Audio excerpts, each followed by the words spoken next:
அண்மை செய்தி. தாவேக தலைவர் விஜய் வேட்புமனுவில் தெரிவித்த சொத்து விவரங்களை ஆய்வு செய்ய கோரிய மனு தள்ளுபடி செய்யப்பட்டுள்ளது.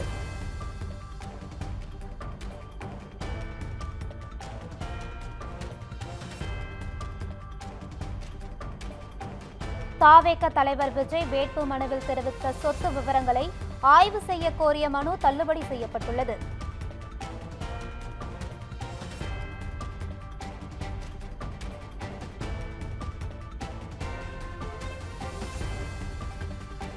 தாவேக தலைவர் விஜய் வேட்புமனுவில் தெரிவித்த சொத்து விவரங்களை ஆய்வு செய்ய கோரிய மனு தள்ளுபடி செய்யப்பட்டுள்ளது.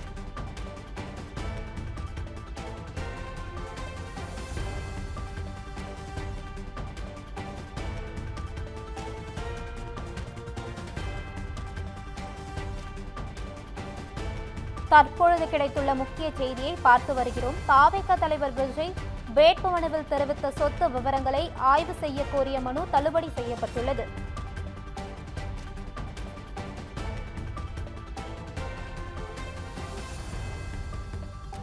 மனைவிக்கு விஜய் ரூபாய் 12 கோடி கடன் கொடுத்ததாக கூறியதை ஆய்வு கோரிய மனு தள்ளுபடி செய்யப்பட்டுள்ளது.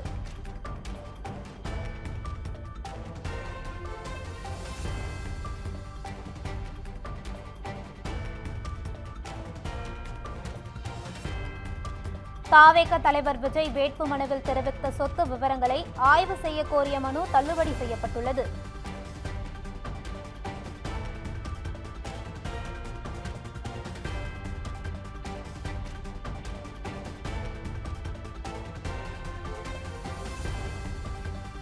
தாவேக தலைவர் விஜய் வேட்புமனுவில் தெரிவித்த சொத்து விவரங்களை ஆய்வு செய்ய கோரிய மனு தள்ளுபடி செய்யப்பட்டுள்ளது.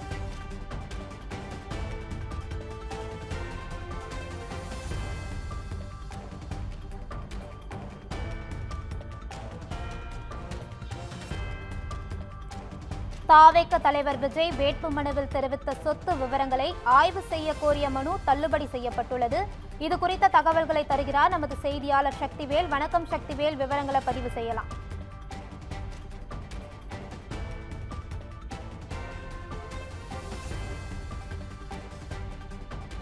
குறிப்பிட்டுள்ளது குறித்து ஆய்வு செய்ய கோரிய வழக்கை தள்ளுபடி செய்து சென்னை உயர்நீதிமன்றம் உத்தரவிட்டுள்ளது.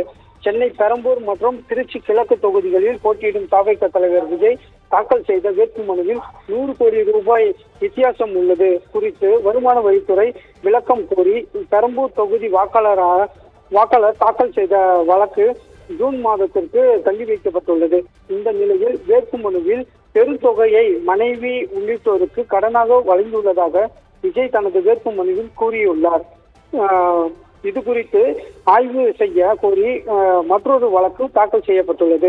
பெரம்பூர் தொகுதி வாக்காளர் வெங்கடேஷ் தாக்கல் செய்த மனுவில் விவாகரத்து கோரி தாவேக தலைவர் விஜயின் மனைவி சங்கீதா வழக்கு தாக்கல் செய்துள்ள நிலையில் வேட்புமனுவில் அவருக்கு 12 கோடி 60 லட்சம் ரூபாய் கடன் கொடுத்துள்ளதாக கூறியுள்ளதை சந்தேகத்தை ஏற்படுத்தியுள்ளதாக கூறப்பட்டுள்ளது. வேட்புமனுவில் சொத்து விவரங்கள் தெரிவிப்பது வெறும் சடங்கு மட்டும் அல்ல, உண்மை விவரங்களை மறைப்பது தேர்தல் நடைமுறையை மோசடி செய்வதை போன்றதாக எனவும் மனுவில் கூறப்பட்டுள்ளது. தனியார் கல்வி அறக்கட்டளைக்கு 20 கோடி ரூபாய் பணம் வழங்கியுள்ளது குறித்து வேட்புமனுவில் முறையாக எந்த விளக்கமும் அளிக்கவில்லை எனவும் மனுவில் கூறப்பட்டுள்ளது. இந்த வழக்கை விசாரித்த தலைமை நீதிபதி SA தர்மாதிகாரி மற்றும் G அருள்முருகன் அடங்கிய அமர்வு ஏற்கனவே இந்த கோரிக்கையுடன் தாக்கல் செய்யப்பட்ட வழக்கு தள்ளுபடி செய்யப்பட்டுள்ளதால் இந்த வழக்கை விசாரணைக்கு ஏற்க முடியாது என கூறி இந்த வழக்கையும் தள்ளுபடி செய்து உத்தரவிட்டுள்ளனர்.